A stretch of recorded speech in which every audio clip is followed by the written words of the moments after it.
Hi, Robin with Oxy-Dry, and as you can see, I am cleaning an area rug, and this is what we call a British India. It's pretty old, and these are very high quality area rugs. They were very popular 2 or 3 decades ago, or more.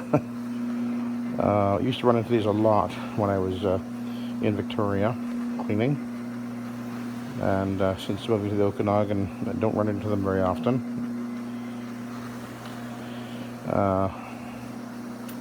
And I'm actually running over it with a brush right now, which is my soft bristle brush, and I've cleaned these carpets. There's actually another one over there. So I've done these 2 wool rugs, at least 3 or 4 times, I guess. They clean up beautiful. Notice how white they are. But they always brighten up rather nicely.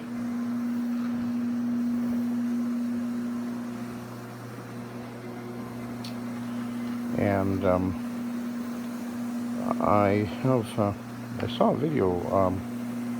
I've actually seen 2 videos of somebody who was cleaning wool. Now, it wasn't an area rug, but wool is wool. And they were saying how they had mixed up a concoction which included peroxide, ammonia, and ZEP degreaser. And if you are prepared to purchase a rug, then go ahead and use that stuff on a wool. But in all seriousness, absolutely don't do that. Even though there's no apparent damage when you actually do it, the damage does occur, and what happens is it dries out and breaks down the proteins binding the actual, I guess it's a cuticle is what I'm thinking. Maybe that's not the right word, but anyway, that's binding the proteins that are holding the actual yarn together. The ammonia, even though the pH does neutralize, that's true, but the pH when it goes onto the carpet fiber is at least 11, and it will damage it, dry it out, and the rug will start to deteriorate very rapidly afterwards, long after you're gone.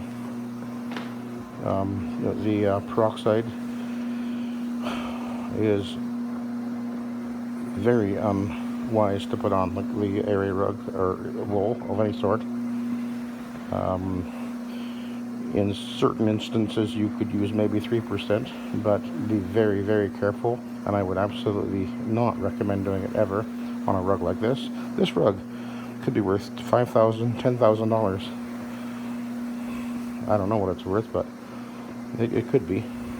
I've seen rugs this size that were valued at $30,000, so just beware of that. And of course, this degreaser, this orange degreaser, has ingredients in there that are very aggressive on wool. I mean, why would you even use that? But anyway, my point is, when doing a wool rug, make sure that you're using a product that is safe for wool. This rug is being cleaned with NanoMAAX at 1 ounce per gallon, and NanoMAAX is neutral pH, and it is wool safe. So I'm very confident in using NanoMAAX because I know that I'm not going to cause any damage to the wool.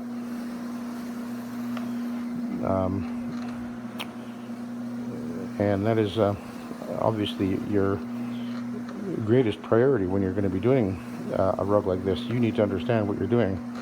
And just because somebody on YouTube says, oh, don't worry about using ammonia and everything, it's safe. Well, besides the health issues for themselves and the customers, it is absolutely not safe, nor is it ethically right to be using that on wool.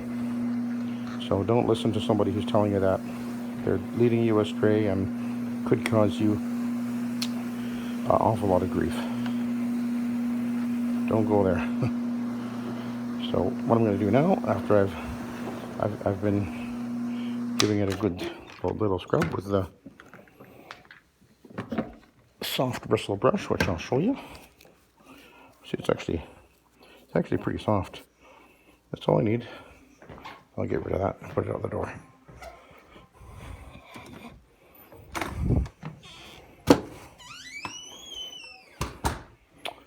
And then I'm going to use a Tuway.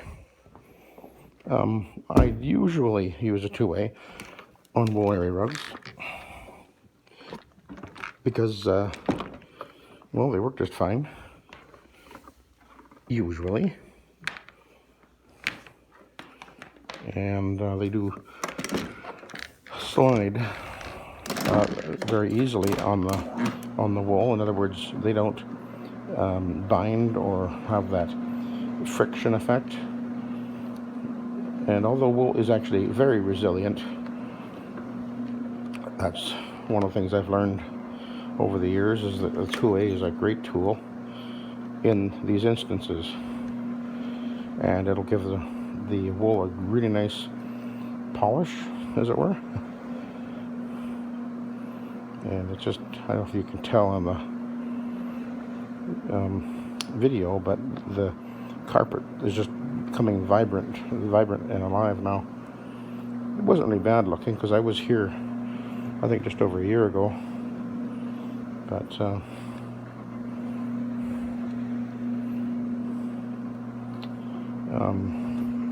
it did need a little brightening up, for sure. Even the dust that settles on it, and of course the footwear across it over the last year or so has dulled it down a little bit. And she does take care of these rugs. She gets them cleaned very regular. And of course, as you can see, I'm doing them right here on location. There's no overspray, nothing getting onto the floor, nothing penetrating through.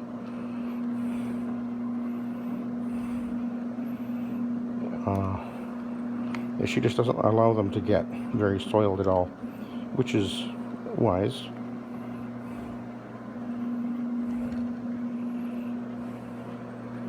I can't remember if she ever told me how old these were. She's not here right now. That was her husband is here, but he wouldn't know.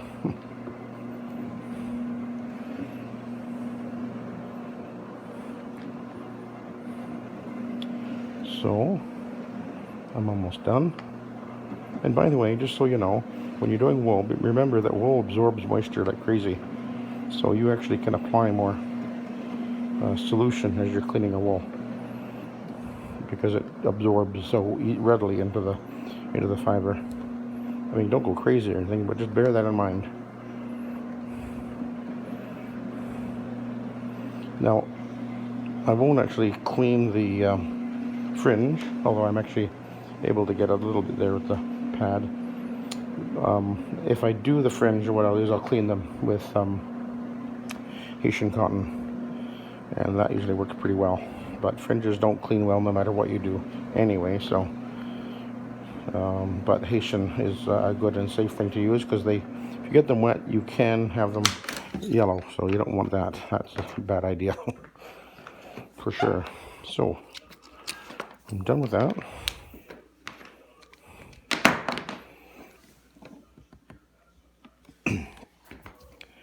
So I will groom the carpet and put things back, and then I'll be done. So, oh, you want to see the pad? I don't think there'll be much on the pad, because as I say, she keeps it really clean here. Let's have a look. Just a little bit, which is what I expected. So anyway, I'll let you go, and have a good day.